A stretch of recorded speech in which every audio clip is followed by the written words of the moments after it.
Ada satu doa pendek yang diajarkan Allah melalui Al-Quran kepada kita semua. Doa pendek ini merefleksikan tujuan hidup kita sebagai seorang muslim.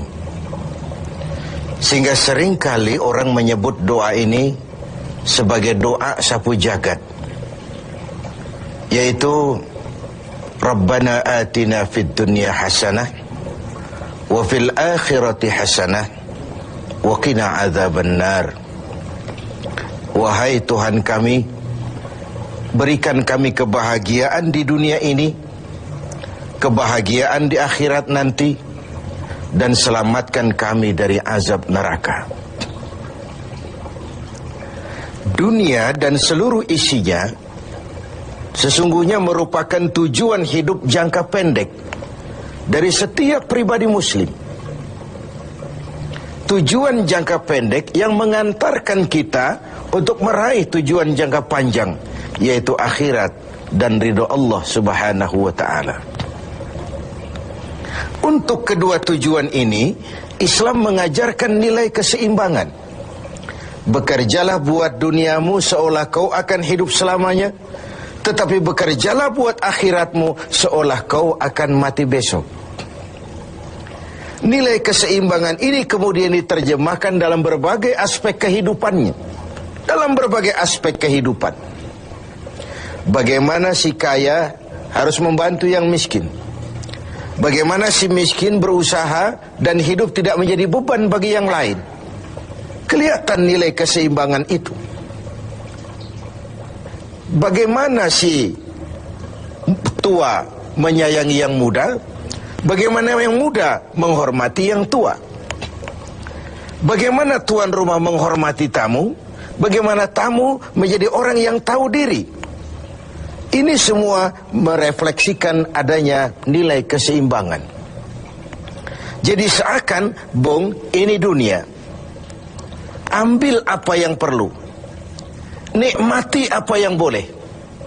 Kalau bisa jangan gagal kau di dunia ini. Tapi kalaupun kau gagal di dunia, kau kan masih punya akhirat. Inilah sumber optimisme kehidupan seorang muslim. Dia tidak boleh gagal kalau bisa di dunia ini, tapi kalaupun gagal, kau masih punya akhirat. Karena kau punya akhirat, caramu mencapai dunia ini diwarnai oleh keyakinan terhadap adanya akhirat nanti. Ini yang menyebabkan seorang muslim berbeda dengan yang lain, dan dia tidak terjebak menghalalkan sebuah cara untuk mencapai satu tujuan.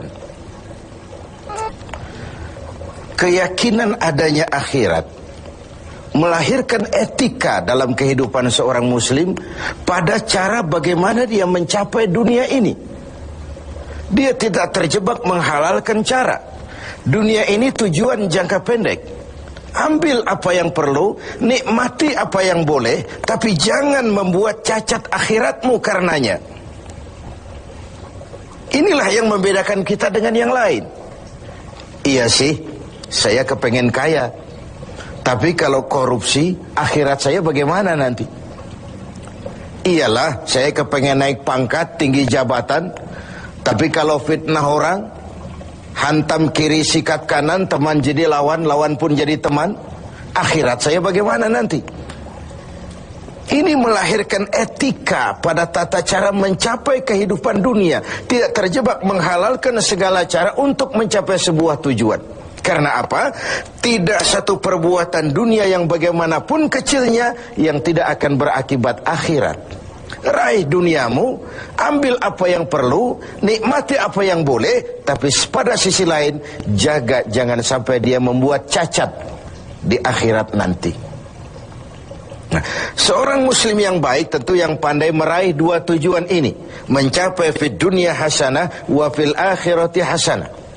Sementara Rasul pernah mengajarkan, bukan orang yang terbaik dari kamu orang yang hanya mengejar dunia dengan menyia-nyiakan akhiratnya. Seperti juga bukan orang yang terbaik yang mengutamakan akhirat dengan menyia-nyiakan dunianya. Tapi orang yang terbaik man jama'akuma, orang yang pandai mengkombin antara keperluan dunia dan kepentingan akhirat nanti. Nah, untuk mencapai tujuan ini, tujuan dunia sebagai tujuan jangka pendek bisa dicapai dengan ilmu, dengan sains, dengan pengalaman, dengan nasib. Makin banyak ilmu, makin mudah meraih dunia. Makin syarat kita dengan pengalaman, makin mudah meraih dunia. Atau karena faktor nasib, lalu kita bisa meraih dunia. Sementara akhirat hanya bisa diraih dengan prestasi ibadah kepada Allah Subhanahu wa ta'ala. Prestasi ibadah. Jadi dunia kita capai dengan prestasi ilmu, prestasi pengalaman, atau karena faktor nasib.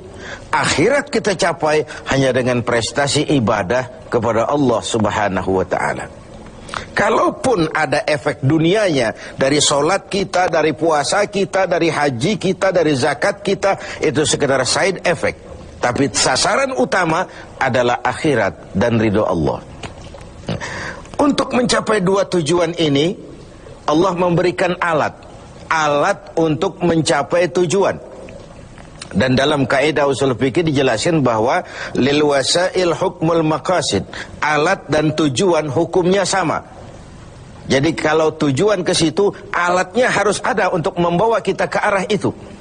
Saudara wajib naik ke loteng. Tidak bisa naik ke loteng kalau tidak ada tangga, maka tangga itu menjadi wajib adanya. Nah, untuk mencapai dua tujuan ini, fid dunya hasanah wa fil akhirati hasanah, Allah memberikan alat kepada kita.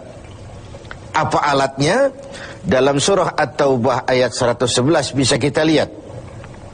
Innallaha ashtara minal mu'minina anfusahum wa amwalahum bi anna lahumul jannah.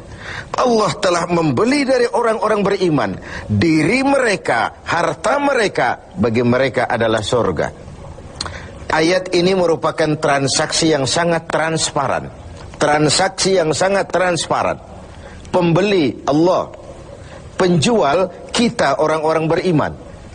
Dagangannya amwal dan anfus, harta dan diri. Harganya adalah surga. Sekali harta dan diri sudah kita jual kepada Allah, tentu tidak akan kita jual lagi kepada yang lain. Jadi dengan kata lain, harta itu apa? Semua bentuk materi yang kita kuasai. Uang, tanah, kebun, pabrik, dan sebagainya. Lalu yang dimaksud dengan anfus, diri itu apa? Semua kekayaan yang ada dalam pribadi kita. Konsep, pikiran, ide, wewenang, jabatan, kemampuan, skill, itu semua anfus. Untuk tujuan jangka pendek, harta dan diri harus jadi rahmah bagi lingkungan. Untuk tujuan jangka panjang, harta dan diri harus menunjang jalan menuju ridho Allah Subhanahu wa ta'ala. Itulah jalan kalau kita ingin mencapai fid dunya hasanah wa fil akhirati hasanah. Dengan kata lain, yang alat itu jadikan dia sebagai alat. Jangan dia dijadikan tujuan.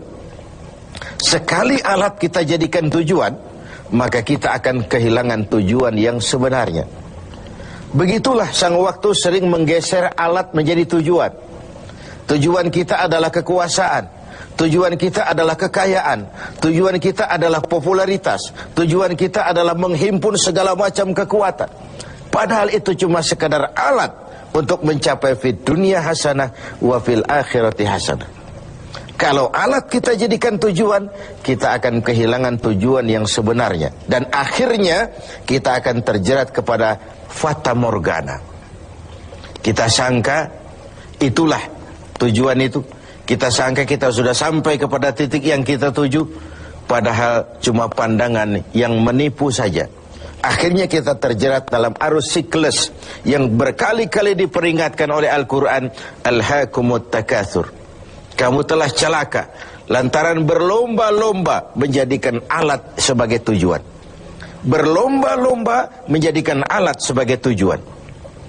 Karena itu, gunakanlah alat sebagai alat untuk mencapai tujuan, dan bukan malah alat yang dijadikan tujuan. Berapa banyak pun harta kita miliki, dia cuma alat. Setinggi apapun kedudukan yang kita capai, dia cuma alat. Sebanyak apapun ilmu pengetahuan yang kita kuasai, dia cuma sekedar alat untuk mencapai fid dunya hasanah wa fil akhirati hasanah.